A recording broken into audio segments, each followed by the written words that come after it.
What up, Wildcat fans? This is John Grove, and guess what? We're now 2 weeks away from the start of K-State football. Obviously, it is the team that I grew up watching. It is the school that I love and endure the most. It's the school that I now cover for both the radio at K-State, student radio station, Wildcat 91.9, and through 24/7 Sports and Go, PowerCat as well. The Wildcats have been one of the most consistent programs in the Big 12 over the past 6 years, and once again, they enter the season expecting to be in the mix for a conference title and possibly a shot at the college football playoff. Even in a league that's gotten deeper and more competitive, K-State sees itself as the top-tier contender. The question is now whether or not they can take the next step, and a lot of it depends on quarterback Avery Johnson and how quickly he can settle as the main guy. So let's take a deep dive into what K-State and Chris Kleiman's crew could look like heading into 2025.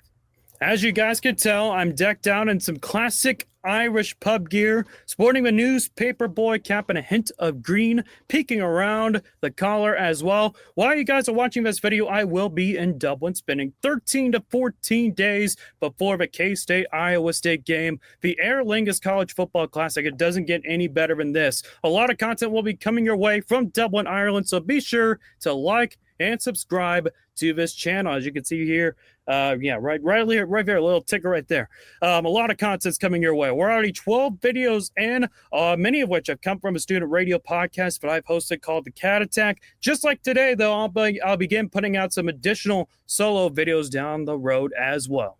Now, 2024 wasn't exactly a disappointment, but it did fall a little short of fan expectations. A 9-4 finish with a Red Bull win over Rutgers is pretty solid, but the program is aiming a lot higher. It's aiming a lot higher. Offensively, they had plenty of explosive playmakers last year. And while they lose a few key names, there's still a strong core coming back, and several guys are expected to take the next leap as well. You also got new offensive coordinator Matt Wells stepping in, and he's a strong fit for the style of play. The personnel there is already in place. You look at the defensive side of the ball, this team is just flying under the radar, which is exactly how Kansas State likes it. Outside of maybe three names that college football diehards may recognize, it is a group that's built on grit, discipline, and doing the dirty work. This isn't a defense loaded with stars, but it's full of guys who fit the system, know their roles. That's exactly the identity Kansas State leans on.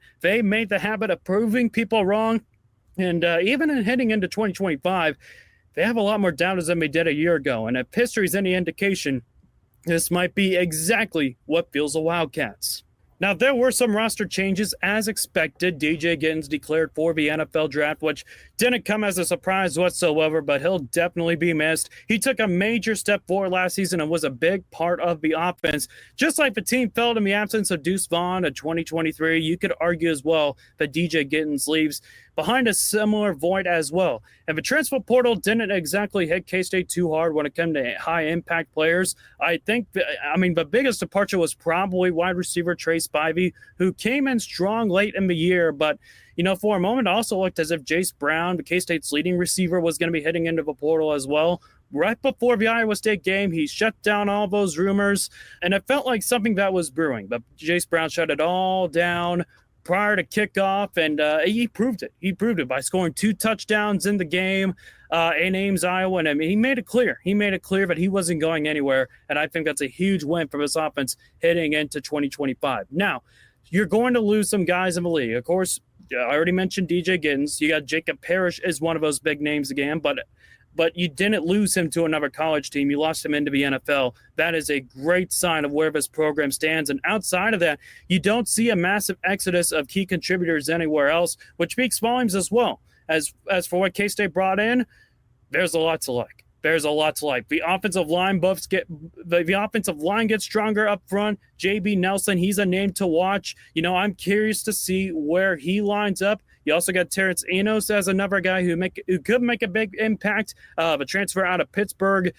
Expect to see a mix of returning starters and new faces along the line as well. It'll be interesting to see how they gel, and I think that is one of the keys to the season. More on that here in a little bit. How about the wide receiver group? Boy, this is a really enticing part of K-State's offense that should be better as well. All right, but really the entire passing game is where this team needs to grow. And Jace Brown, of course, he is your main headliner. We saw that 50-yard touchdown pass against Colorado. We've seen him make many plays, but sometimes he's on and off. He's on and off. He's on and off. But he's still going to be the main guy heading into next season. You also got Jaron Bradley. He's coming in from Boston College after transferring out from Texas Tech a few years back. He's got some familiarity with Matt Wells. You got Jaron Tibbs from Purdue, who also has a lot of big play potential. I mean, these are the type of additions that could raise the ceiling with this K-State offense. And that's really what it comes down to. K-State is always going to have a high floor. They're well-coached, well-disciplined, well-consistent as well.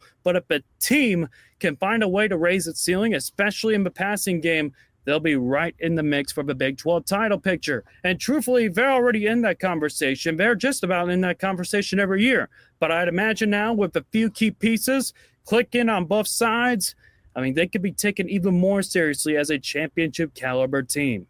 Now, I've said this before, and this still holds true in my eyes. I think Avery Johnson is the key to how far this Kansas State squad can go. He's the difference between being in the Big 12 title game or just hanging around the top tier. He sets the ceiling for the squad, no doubt. Now, Johnson's not just a passer, though. He is a legit dual threat. He racked up over 600 yards on the ground, scored 7 touchdowns with his legs, and at times it felt as if the staff intentionally limited his running attempts, which makes sense. You don't want your QB1 taking unnecessary shots. You'd rather see the skill guys, whether it's the receivers or the backs, you'd rather see them handle most of the playmaking. Still, when he does decide on the run, he is very electric. And what the staff would love to see more of him is to extend the plays with his legs to keep the passing game alive rather than tucking it and running it too early. We saw a lot of flashes of that growth last year, but there's still a whole lot more upside there too. Bottom line is, he is the engine. If he can take the next step as a passer, whether it's more consistency, more accuracy, and pairs it with his running ability, I mean, this offense could be downright dangerous. It could be extremely dangerous. Even without DJ Gittens, the playmakers around him are going to do just enough to pull up some serious points. And if he can put that all together, K-State suddenly becomes a real threat in the college football playoff conversation. Now, behind Avery Johnson, you got guys like Jacob Knuth and Blake Barnett. The staff likes both, although what I'm hearing right now, I think Jacob Knuth might have the slight edge, but the depth chart behind Avery Johnson is going to be the biggest question mark. All right, neither quarterback has much in-game experience, and while the talent is there, it is not up to Avery Johnson's level. If something happens to him, that's when things may get a little dicey for K-State. And the hope is that those two guys can continue to develop, but for now, the season hinges on number 2 staying healthy and taking that next step. Now, let's touch on the backfield. Even with DJ Gittens off to the NFL, not many programs could lose a player like that and still feel confident, as K-State does, heading into the 2025 year. That's because Dylan Edwards is back into the fold. He's going to give K-State what will be a dynamic RB1 option for this upcoming season. He was a perfect complement to DJ Gittens last year, averaging nearly 7.5 yards per carry with 546 rushing yards and 5 touchdowns. He also chipped in over 130 receiving yards and 2 more scores through the air. Now Matt Wells has a chance to get even more creative with him in space. He's got an elite track speed, man, and when you get him out of space, he's almost impossible to bring down one-on-one. You also got Joe Jackson, the change of pace bruiser himself. He brings in more of a DJ Gittens style power running game. And in contrast to Dylan Edwards, man, he gives K-State a true thunder and lightning combo. Then you also bring in Antonio Martin from Southeastern Louisiana, 1,200 yards and 11 touchdowns last year. Now, depth-wise, this group is in a great spot. It'll look different without DJ Gittens, but for production, again, it probably won't drop off that much, frankly, at all. Really, the only question I have with this offense is, again, how the passing game is going to hold up, which leads us back to Avery Johnson. He's got plenty of weapons returning, starting with his go-to guy, Jace Brown. Jace Brown might be one of the most underrated receivers in the country. Last year, he posted 823 yards, 5 touchdowns, averaging a ridiculous 17.5 yards per catch. I mean, he's explosive downfield. He can also make some tough acrobatic grabs, one-handed catches, highlight reel plays. He's got all of it. All right, one reason he's under the radar is because he's not a household name like a Jeremiah Smith or a Ryan Williams. But that could change if K-State keeps trending upwards. Around Jace Brown, K-State's done a solid job adding some depth and size. We already mentioned several of their names. Jaron Bradley, the 6'5", 223-pound transfer from Boston College by the way of Texas Tech. He's a big body target who gave Avery Johnson a larger catch radius, more margin for error downfield as well. Jared Tibbs comes in from Purdue at 6'2", 212 pounds. He had 305 yards and 2 touchdowns, and a down year for Purdue as well. They were one of the worst Power 5 teams in the country, but Tibbs, he still brings a lot of potential and will get his shot in the K-State offense as well. Now, one sleeper name to keep an eye on here is Caleb Medford. He averaged 18.7 yards per catch at New Mexico on a team that barely threw the football. All right, that efficiency, it sticks out like a sore thumb in the best possible way. If Bradley or Tibbs don't pan out or run into injury issues, much similar to what we've seen over the past few years, I'd imagine Caleb Medford, he could slide into a bigger role here pretty quickly. After that, though, the wide receiver depth gets a little murky. All right, Sterling Lockett, he's looking to earn himself a spot in the rotation, but beyond Jace Brown, man, the proven production just drops off. And the hope is that 2 or 3 of these guys step up alongside Jace Brown to give Avery Johnson the full arsenal he needs at wide receiver. Now, Avery Johnson already has a full arsenal at tight end. Holy cow, this group is absolutely loaded. It's one of the deepest position rooms on the roster, and it's shaping up to be one of, if not the best, tight end rooms in the country. It wouldn't shock me whatsoever. K-State leans heavily into the multiple tight end sets this season, much similar to what we've seen last season and maybe into 2022 as well. Now, Garrett Oakley returns after earning second-team All-Big 12 honors, hauling in 5 touchdowns, 236 yards, and he's joined by old Pops, Will Swanson, who was an honorable mention pick as well. That's a proven reliable duo to build around, not to mention there's even more upside with Braden Lofton. He continues to develop as well, and the staff is especially excited about the 5-star freshman in Lincoln Cure. I mean, that's a massive one on the recruiting front for K-State, keeping a high-profile in-state talent hub. And I'll tell you what, man, Cure's got the size, he's got the athleticism, the pass-catching ability to contribute early on this year. And he'll have the benefit of learning behind 2 experienced guys, Garrett Oakley, Will Swanson as well. I mean, it wouldn't shock me one bit if he cracks under a rotation sooner rather than later. This tight end room has everything you want, whether it's experience, depth, size, upside. I mean, it's as close to a sure thing as you'll find on the roster. Now, touching on this offensive line, it is going to be very physical. That's already a given. You got veteran leadership, incoming experience from a portal, and really a group that should be able to set the tone in the trenches. But even with that, it's going to be a bit of a rebuild up front. There are a lot of new pieces here, and the key will be how quickly they gel. You got guys like Sam Hecht and Taylor Portier returning with starting reps under their belt, both battle-tested, proven in live snaps. You also got Andrew Langang and John Pastore. They're also a part of a returning core as well. They know the system. They know the culture and what's expected up front and what will be a brand new Brian LePeck-coached offensive line.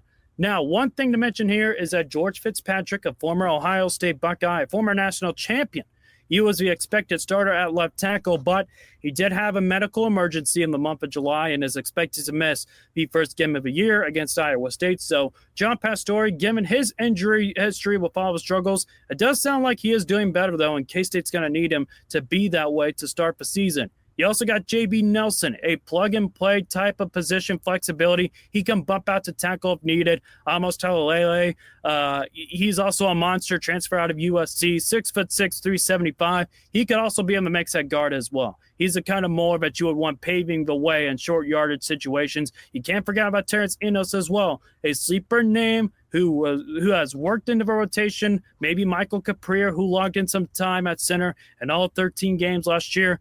I mean, that's a lot of experience at the pivot, and it could prove critical for this K-State squad, especially with the offensive line. I think depth across the line, frankly, will be the key, not just to survive a Big 12 slate, but to push for starters and keep the competition sharp as well.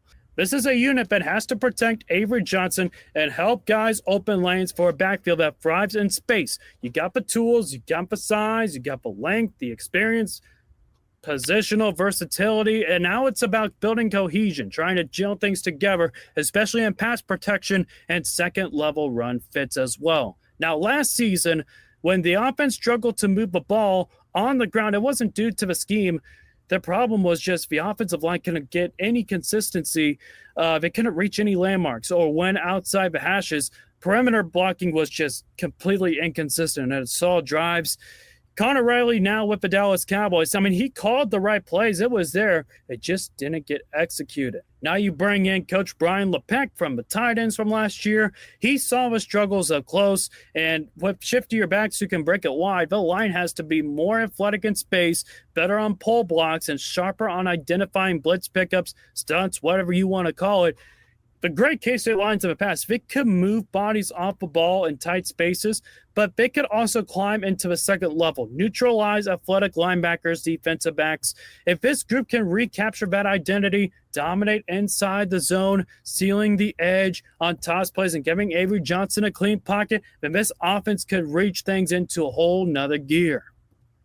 Now let's touch on this Wildcat defense here. It's a group that outside of Manhattan or the state of Kansas isn't getting much national attention.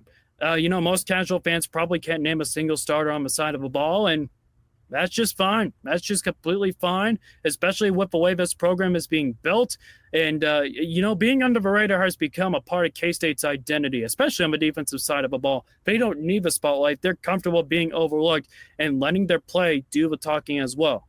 And this isn't a defense that's built on 5 stars or high-profile transfers.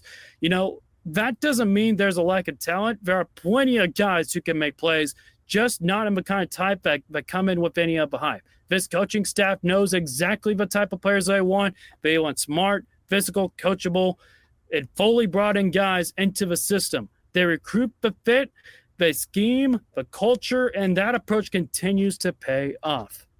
You take guys like Chidi Obi-Izor, Cody Stufflebean, Damian Olalio. They're not widely known names, but they bring a lot of toughness and consistency, and they might have not had the offers from these so-called power big boy programs in the SEC and the Big Ten, but if you think they can't compete on this level, you are heavily mistaken. The starting defensive line is solid. Then there's quality depth behind it. You got Travis Bates, who posted 13 tackles, 4 tackles for loss, and 2 last season. Uso Simo added 14 tackles and 3 tackles for loss. Tobi Ososami, he made an impact. 19 tackles, 6 for loss, 3.5 sacks. It's a deep rotation that's going to be very difficult to block. They're very physical at the point of attack and play with a consistent effort. Opponents will have to grind out every single yard against this bunch. They'll make you work for it from the first snap to the final whistle. And if you're not prepared to play with that kind of discipline and physicality for all 4 quarters,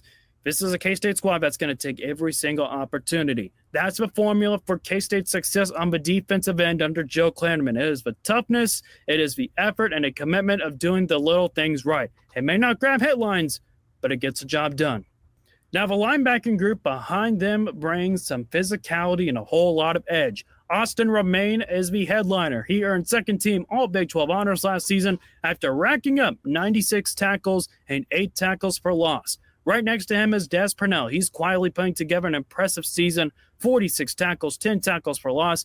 Those are 2 proven playmakers, and at this point, are ahead. I'd have to imagine they're ahead of Gabe Powers, the incoming transfer out of Ohio State, when it comes to overall production. And that's not a knock on Gabe Powers as well. He's expected to start and bring some valuable upside, but it just comes to show how overlooked this group is on a national level. And teams that face K-State know who they're dealing with as well. They've done a lot of film work, but for the average college football fan, these names aren't on the radar. That changes real quick once when you face them. You start asking yourself, who's number 5 making all these snaps, all these stops? Oh, who's number 32 blowing up plays in the backfield? That's when the respect begins to come on over. Now, the one concern I would have with the linebackers compared to the defensive line is depth. Rex Van Wy returns after posting 31 tackles, 3 tackles for loss, as he should be in the rotation again. Behind them, it is a mix of potential, yet also question marks. Beau Palmer and Asa Newsome are names to watch, but there's also been some uncertainty there about who can step up if the injuries also ahead. And that's why the staff has been big on Gabe Powers. That's why they brought in Gabe Powers to bolster that room and also to ensure that there's a high-level option ready to go. If he's taking on a starting role, the question then becomes, who's the next man up if someone goes down? But nonetheless, when Austin Romaine, Desmond Purnell, when they're leading the way, K-State has a reliable, high-motor linebacker core, and they might not have a national recognition. I've said that multiple times, but they have the instincts, production, and the toughness to anchor this Wildcat defense. The secondary takes center stage heading into the year, not just because of what was lost, but because of the pressure they'll be under.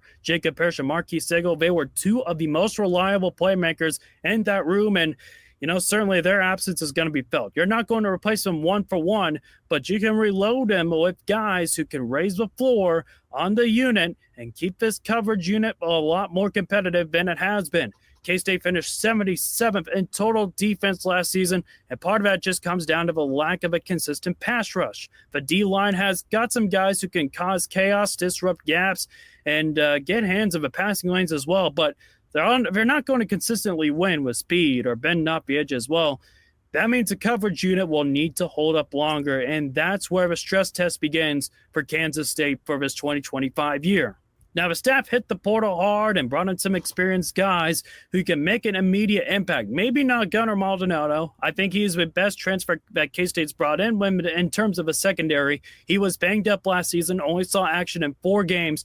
But go back to 2023. He had 81 tackles, 2 interceptions, 3 fumble recoveries, and 2 forced fumbles. He was all over the field for Arizona, and he fits the mold for K-State. Under-recruited, chip on the shoulder, and just knows how to get the football. You also got a Marion Fortenberry out of South Alabama. He's a ranging safety who logged in 45 tackles, picked off 2 passes last year for the Jaguars. He's got good instincts and should compete for starting reps right away.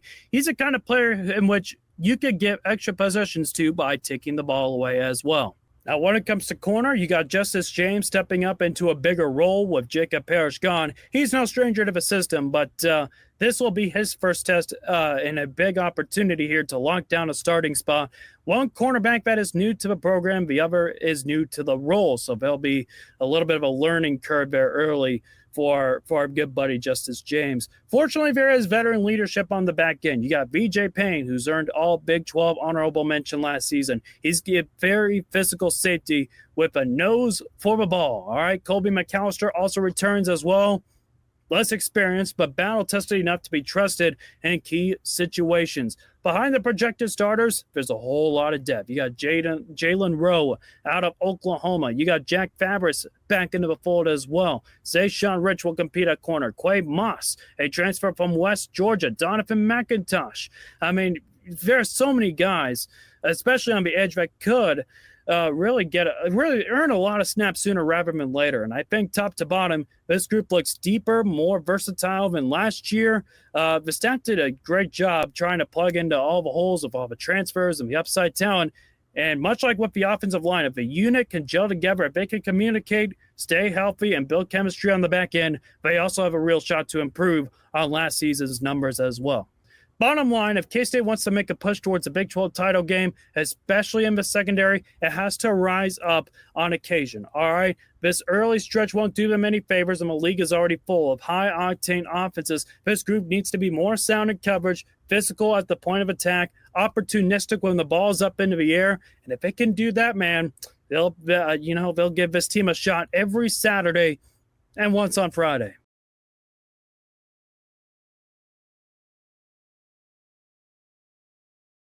All right, you can see the schedule here to the very right of me as well. Let's do it. We're going to go game-by-game predictions here, starting with the opener in Dublin, Ireland. Week 0's Farm McGinnon, or should I say Farm O'Ginnon as well. K-State versus Iowa State. This is a 59th all-time meeting and the only uninterrupted rivalry in the Big 12, at least until Brett Yormark had the balls to hit pause on it in 2027, which is pretty damn stupid, but that's a story for another day as well. Iowa State has taken 4 out of the last 5 games in this series, but odds makers currently have K-State as a favorite right now in Dublin, Ireland. I believe the favorite was at 3.5, but I think it's moved down to just 3 points as well. Iowa State returns 12 starters from last year's Big 12 championship squad, including quarterback Rocco Becht. And they did lose their top 2 wide receivers. Ironically, both of them ended up with the Houston Texans, Jalen Knoll and Jaden Higgins as well. But you also bring in incoming transfers, Xavier Townsend out of UCF, Ironically, he spent some time in the spring with K-State a few years back. He was a transfer previously at Maryland, played a spring at K-State. Then he went to UCF last year. Now he's at Iowa State. It's been a roller coaster and an adventure to say the least. But you got him, and you also got Chase Sowell as well. That should maybe we'll see how they fill in the voids.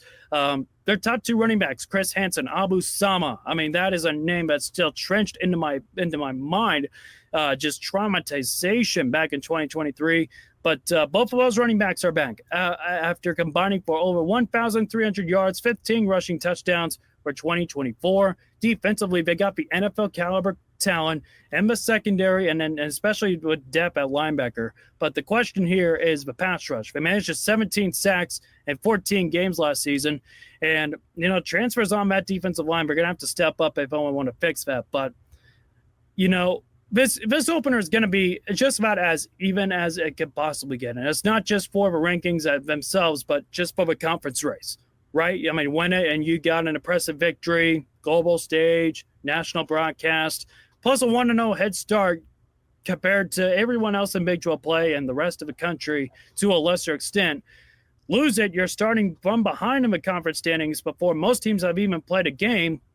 And on top of that, you're also behind 2 games, technically, behind the team you lost to as well. So this is a huge game for both K-State and Iowa State, aside from being a major rivalry in the Big 12. But here's what I think it comes down to. You're getting Iowa State right out of the gates. This isn't easing into the season with an FCS tune-up, but it's also not the late season Iowa State when they're usually firing on all cylinders. And historically, this is an Iowa State squad that has started very slow out of the gates, especially on the offensive side of the ball. I'd imagine Rocco Beck's going to be building some chemistry with his new receivers. And frankly, on the K-State side, this offseason, the message has been clear, especially for this game against Iowa State. It is a business trip. They're going to arrive with chips on their shoulders, and I think that's going to make a difference here. I think the key matchup will actually be K-State's passing game versus Iowa State's defensive front. Matt Campbell's teams consistently produce elite defensive lines and linebackers. Again, it'll be interesting to see how the transfers gel over there, to say the very least.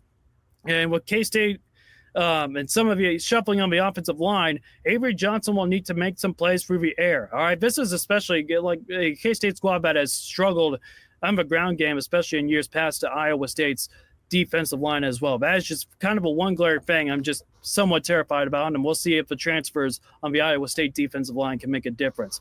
I'd also imagine K-State's going to rely more on with tight ends and wide receivers with Jace Brown, Jaron Tibbs, Jaron Bradley. Hopefully they're able to provide some additional production for K-State through the air. And both teams could avoid those drops like we saw in last year's cold weather slog. I think this could be turned into a passing duel, but I'm going to go K-State. I'm going to go K-State. I think they found a way to win it late. And I just like the mentality more from K-State, just what we've seen throughout this offseason. It's going to be a business trip, and they're going to be very pissed off after what happened this past season. And frankly, I mean, part of me just says that K-State didn't want to be there last year, but K-State came down with several of those completions, especially through the air with Avery Johnson. I mean, we could have been looking at a different result, but Iowa State was able to shut things down late in the season. But I think K-State's going to pull off a win here. I think they're going to start off 1-0, pull off a big-time win in Week 0. Now, Iowa State's essentially the main headliner, but this is still a middle to back-loaded schedule as well. The next 4 games are the ones that K-State should be able to handle. We can essentially just mark down North Dakota, more of a name-your-score kind of game, type of a game where the backups get mop-up duty. I think K-State will be North Dakota. This is a North Dakota State. This is the University of North Dakota, the Fighting Hawks. I got K-State winning this one, and they should handle them without a doubt. Army gets a little trickier. Now, coaches have mentioned that the second game after coming back from Ireland can really take a toll, especially with no bye week as well. It's bang, bang, bang. 3 straight weeks right out of the gate, and Army runs that very specific triple option offense, something that these players will probably never see again in their college careers. They'll run it until you stop them, but at the same time, even after you stop them, they're going to run it again. And defensively, it's going to be a war of attrition. Every snap will require the same level of physicality, because if you let up for even one play, they can rip off a 50-yard touchdown as well. With that being said, though, Army's losing a lot from last year's championship squad. They won the American, beating Tulane this past season. Bryson Daly, who ended up having some Heisman conversation with some of voters, he's gone. He's ran for over 1,600 yards, scored for 32 touchdowns. I think replacing him is going to be nearly impossible. You got Dwayne Coleman; he's going to be stepping in, but he doesn't have Daly's power, but he does have some experience and a little bit of in-game experience as well. For top running back, however, Kanye Udo, he has transferred to Arizona State, so it'll be interesting to see what they do in the backfield. I still don't think Army's offense will have too many answers, though, against what will be an elite K-State defensive line and the linebackers. I'm expecting this to be a little bit of a low-scoring game. I think Avery Johnson, the K-State offense, will kind of stall at certain points. But I think the Cats will get it done. Plus, it's also Fort Riley Day, and it's a very big Fort Riley Day game. Always a great atmosphere as well. And I think word is on the street is that they'll have a parachute drop as well during the pregame, which is going to be awesome. May I just let me throw a little shout out as well to the K-State people who are running these things, because after the North Dakota game, we're also going to have the drones shows as well. We're going to have a drone show at the end of the game. It's going to look really cool. It's going to look really cool. We saw a little bit of a preview of that on an email with a little bit of animation. It was fantastic. And we'll have a parachute drop for this upcoming game against Army, which I think will be awesome. But I think the Cats will beat the Black Knights, and I think they'll move to 3-0 right after that. They have a quick turnaround with Arizona. That's going to be a Friday night game at Arizona. And as a K-State and a college football fan, I have to admit it. Friday night games on the road just feel like a curse. And we've seen so many times, so very often, that top 10 or top 15 teams get caught slipping away against teams that they should beat. And specifically for this game, I'm expecting a little bit of an upside-minded Arizona squad, but only for this week.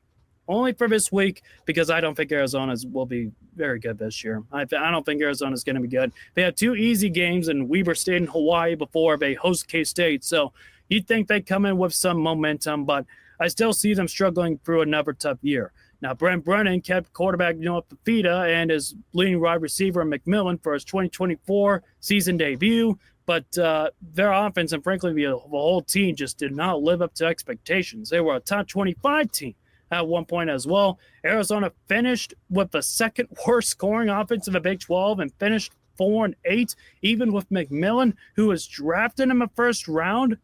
I mean, Arizona's offense has struggled running the ball. They shoved through 7 different offensive line starting combinations. It's been a mess. It's been a mess, not to mention there's been a lot of buzz about Brent Brennan's job. He might be in jeopardy as well. I could be wrong about this, but he also apparently he even showed up to a tailgate. And if there's any Arizona fans listening to me, you guys can reach out to any of my socials. But apparently Brent Brennan, he showed up to a tailgate before the game, before some kind of home game. But he was asking alums and donors for another chance, and I don't know. I mean, I'm sure the Arizona beat writers have more on it, but it's a mess over there. Now, if Arizona can protect Noah Fafita and let him lead this offense, I think they can improve a little bit despite losing McMillan, but I don't see that being the case. Brennan was hired. I still think Brent Brennan was hired late in the process after Jedd Fisch left for Washington, and it's kind of showing after this past year, and I think it's going to show again. I think K-State will leave Tucson. I think things could be a little bit interesting there, but I think K-State's going to leave Tucson with a win. I think they're going to take control of the second half, and they'll prove to 4-0, heading into their first bye week as well. And it comes at a good time too, all right? You're getting through a somewhat pretty difficult 4-game stretch out of the season and now moving into the tougher parts. And after a bye week, K-State faces a UCF team that will have a lot to prove under Scott Frost, all right? He's returning to UCF after a tough stint at Nebraska. I'm probably not going to spend too much time on this one since it's mostly a brand new roster this year. And if UCF beats K-State, feel free to come back and troll me all you want. But one thing I will say is hiring Alex Grinch as a defensive coordinator is basically a kiss of death. It's a kiss of death. All right, I think That alone will cost UCF multiple games this year, including the one in Manhattan. I got K-State not just beating UCF. I think they're going to annihilate UCF. Alex Grinch has just not shown anything defensively during his time under Lincoln Riley, whether it was at Oklahoma or USC, and I just don't see him turning things around with this squad, especially with the head coach who, frankly, hasn't impressed me much during his Nebraska tenure as well. So I expect the Cats to win and improve to 5-0. This is also going to be the game where I'm missing out on because my sister's having a wedding, and if you're listening to this, Katie, like you could still move it a week before because that's when K-State has a bye, but I think it's too late now. But you would think if K-State improves to 5-0 here at this point of the season, you could be flirting with a top 10 or at least a top 15 ranking, which is fantastic news. The bad news is I think that run is going to end the following week in Waco, Texas. This is one of the games where I see K-State stumbling here. I think the Cats will fall to the Bears. I think it'll be a high-scoring affair. Baylor's offense averaged 34 points, 440 yards per game last season, and that they excelled in the pass protection. All right, they had all the pieces to be even more consistent this upcoming year as well.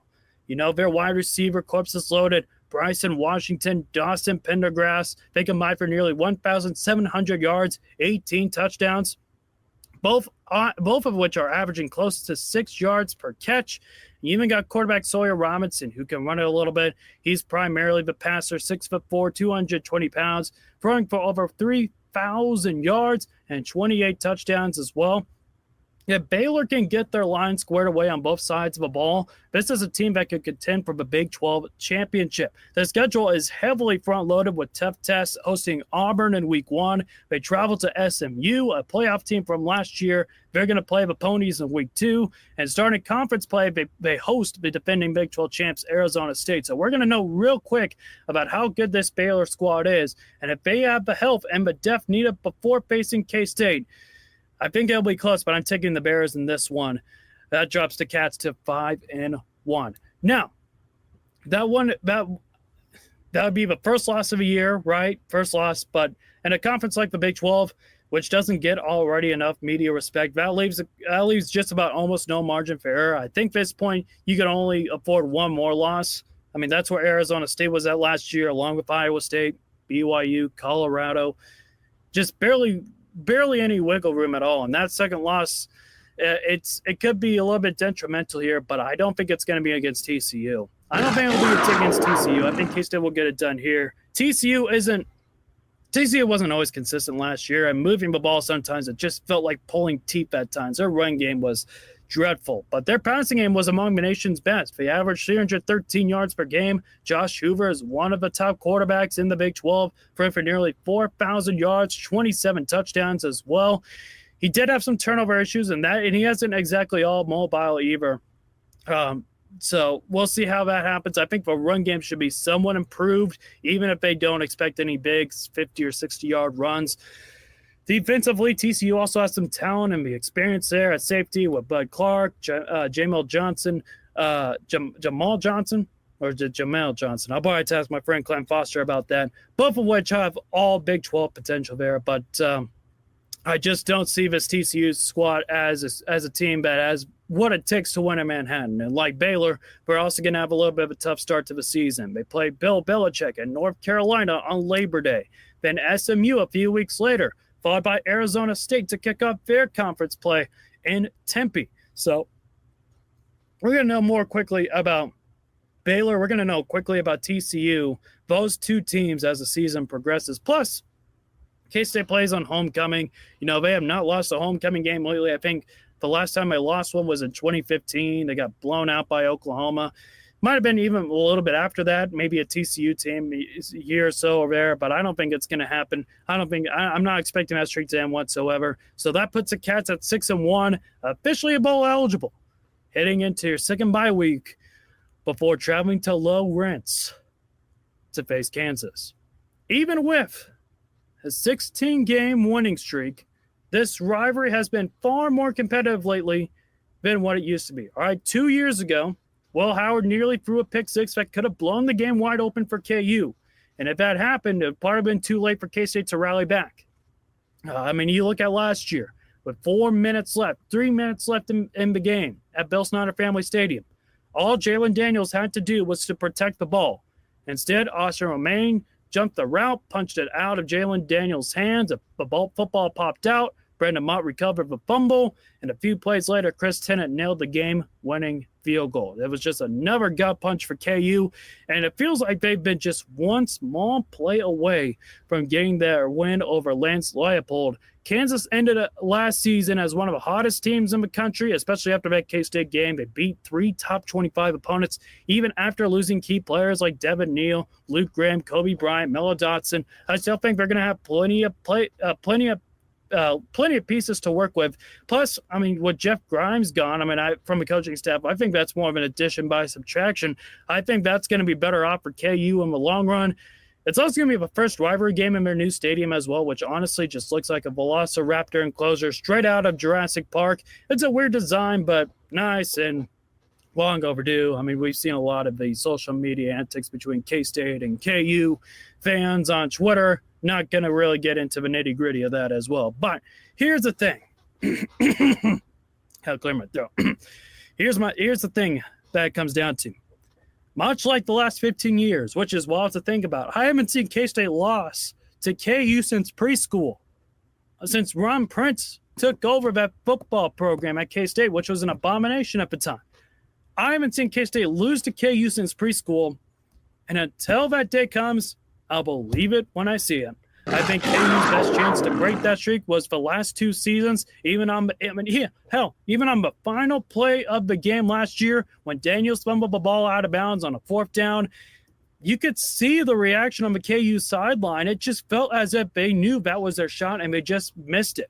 And I don't know if they're going to get that shot back, especially with the K-State squad. But even last year, they didn't play their best game against the Jayhawks. I think they're going to look much sharper than they did last year, than they did in last year's matchup. I do think KU will make things competitive, but I got the Wildcats making it 17 straight wins in this rivalry. Give me K-State to pull it off in the Abolition Bowl. Please make that happen. Anyways, K-State rolls into Week 10 at 7-1. They welcome Texas Tech for what could be a massive game, some may say gargantuan game.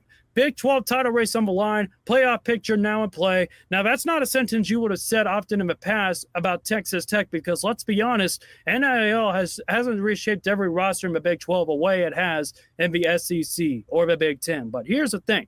Ohio State, Alabama, Michigan, they've been able to buy anyone for decades. But in this new NIL era, a program that hasn't sniffed a conference championship in forever, they can suddenly get really good, and they can get really good really fast. And Texas Tech might be able to pull that off. They hit the portal hard. They replaced their star running back in Taj Brooks with Quentin Joyner out of USC. They grabbed in 2 absolute studs in Howard Sampson from North Carolina, Will Jados from Miami, Ohio, plus Hunter Zabrano from Illinois State, a feature NFL guard in my eyes at swing tackle.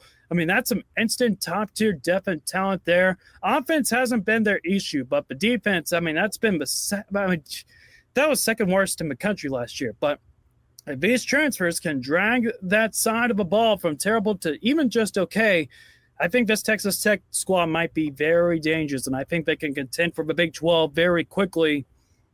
Yep, like KU, I'll believe it when I see it. Chris Diamond has never lost to Texas Tech, and while I do think this is the one home game K-State could drop, I don't see that happening. I think Texas Tech, matchup-wise, is kind of a nightmare for K-State, but you're getting them at home. And based on what we've seen lately, again, I'll believe it till I see it.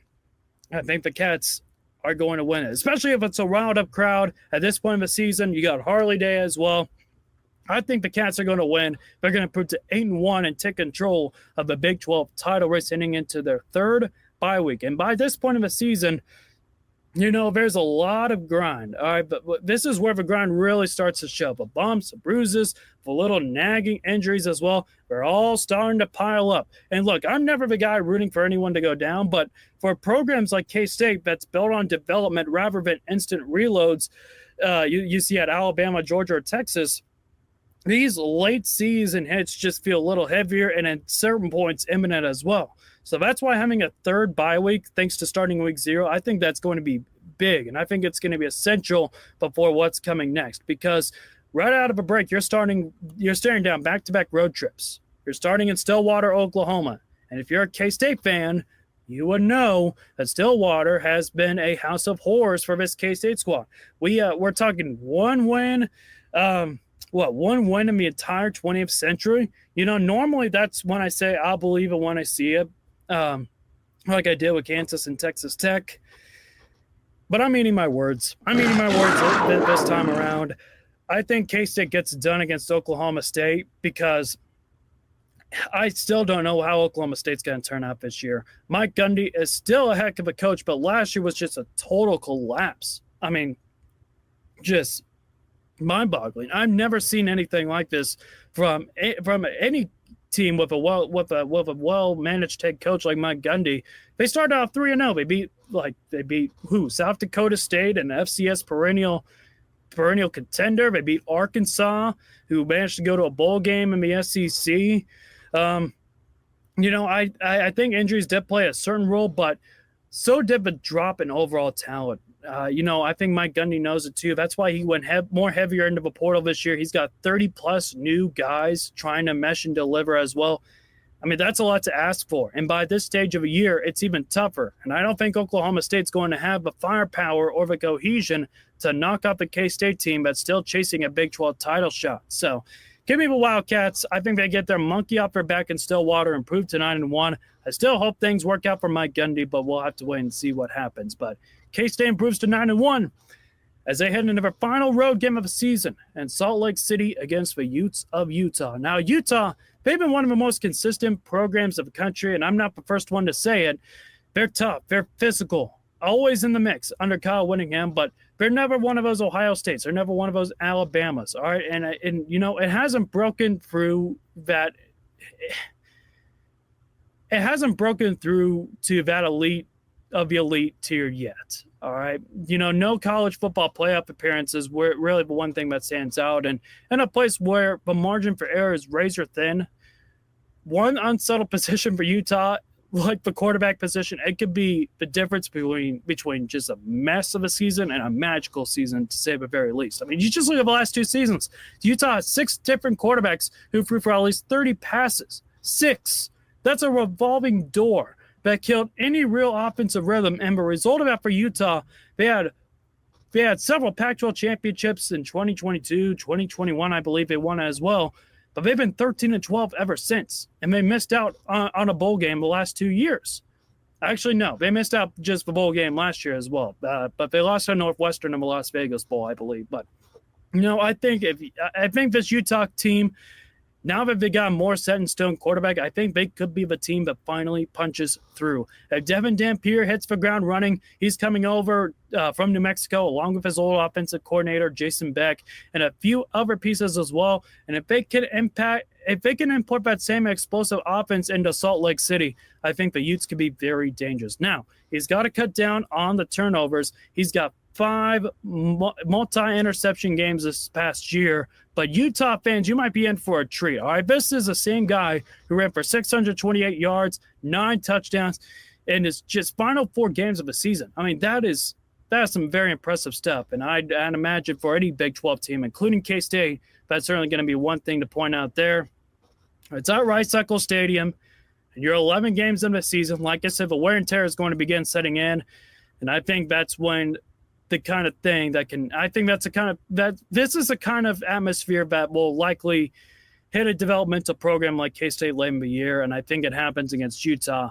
And K-State picks up its second loss of the season there. Then they go to 9-2, I believe it is now their record. But the silver lining is that you still have 2 conference losses, the same number that Arizona State had. And Iowa State did last year, BYU, Colorado too, but they were essentially out of the mix at that point. But both were only 1 win away from the playoff, and Arizona State actually got there by beating Iowa State in the conference championship with those 2 losses anyway. So at that point, you're still in the playoff hunt, even with a late season loss, which could drop you in the rankings. It's not ideal, but that's where I'm leaning towards at this very moment. But the good news is I think K-State wraps up the regular season with a win over Colorado on Senior Day. Now, for better or worse, I think this year's Colorado team will look almost entirely different. Only 6 starters return. They brought more than 30 transfers, which is more than Oklahoma State did. Deion Sanders is just 4-3 as a head coach without Shedeur Sanders as the quarterback. And he has had one of the more uniquely gifted players in the country the past 2 years, and Shedeur Sanders and Travis Hunter as well. Not to mention as well, the Buffaloes just have a brutal Big 12 slate, facing the 6 of the league's top 7 contenders, with Baylor, I believe, being the lone exception as well. So if the Cats have a shot to lock up Arlington, I think they'll take care of business to do it against Colorado squad. They'll have some new faces. I think Kane Salter will be the starting guy. We'll see if Julian Lewis can kind of emerge out of there as well. But I think K-State gets it done, and I think they're going to take care of things on Senior Day. That would put them at 10-2 overall. So I kind of stumbled upon my words. 10-2 overall, 7-2 in conference play. I like to say that guarantees them a spot in the Big 12 championship game, but there are just about 6 or 7 other teams that you can make the same case for. That just comes to show how competitive the Big 12 is this upcoming season. Every game is going to matter, and the margin for error is going to be razor thin. I think K-State will need to stay consistent, play their best football down the stretch to separate themselves from the pack. It's shaping up to be I think it's going to be shaping up to be a thrilling finish when it's all said and done. And the Wildcats have all the pieces to make a serious run, but they can't take anything for granted. They can't afford to take anything for granted. So anyways, that's going to wrap up the video. Be sure to like and subscribe. I've been talking for feels like forever now. We're already over 10 videos. I believe we're at 12. This is going to be number 13, and I'm excited to continue bringing you more content through on out football season. Thanks for watching, and I'll catch you all in the next one. Go Cats.